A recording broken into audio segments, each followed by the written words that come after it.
If I would be asked what in my understanding is the most important event to have happened on earth in the last 200 years, I would answer without any hesitation. It is the consequence of the prayer of a young boy who in the early years of the 19th century in upstate New York knelt before God and asked questions of eternal truth. This young man with the name Joseph Smith became in the hands of the Lord Jesus Christ the instrument to restore to mankind the knowledge of the long lost and nearly forgotten truth. The knowledge about us human beings, who we are,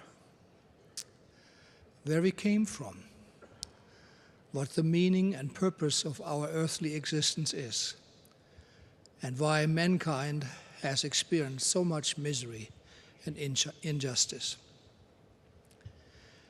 Eventually, answers were also given to mankind's questions of life after death and our final destiny. Even to this day, more than 42 years after I accepted, by my own choice, the Lord's sacred covenant of baptism, I'm still in a state of awe at all of the marvelous and miraculous happenings of the restoration. Not only were we permitted to learn all about the essential meaning of the atonement of the Lord Jesus Christ, but also the important meaning of the priesthood of God was revealed, and it was finally restored to act in caring love and patience, to bring about the choice of salvation to all. Time will not allow me to talk more about the details of this marvelous work in our time, but I feel to talk about one key aspect in the Lord's kingdom that, if not understood, may result in the fact that the whole picture may never be quite in focus. In order to come to the point, I want to tell you of a faithful brother who was a member of the same branch in my home country of Germany in the early years of my membership. He was living in humble circumstances and felt very blessed to have recently begun a job in a small privately owned company. He told me about an upcoming event where all of the employed people were invited to participate in a traditional company dinner party. He was concerned because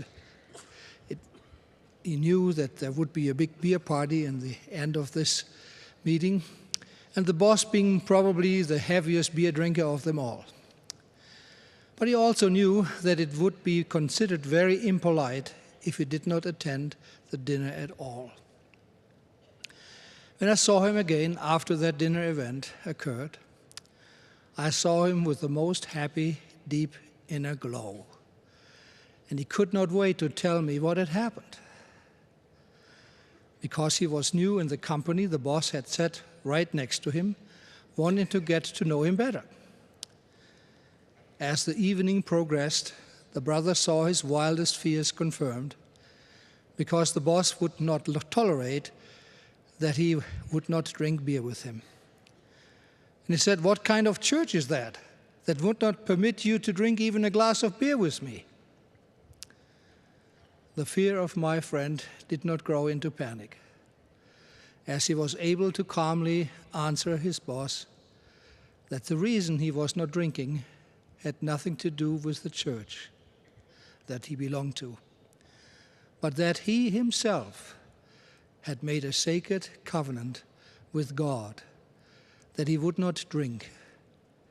If he would ever break this covenant, how could he continue to stay true to that which he would ever promise? And how could he be trusted, even by his employer, that he would not lie or steal or cheat? According to my friend, the owner was deeply touched by this statement, and he hugged him, speaking words of profound admiration and confidence.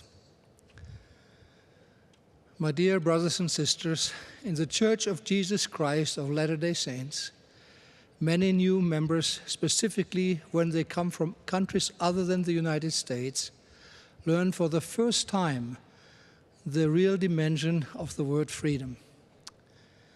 Freedom for most people in the world means freedom from the absence of malice or pain or suppression.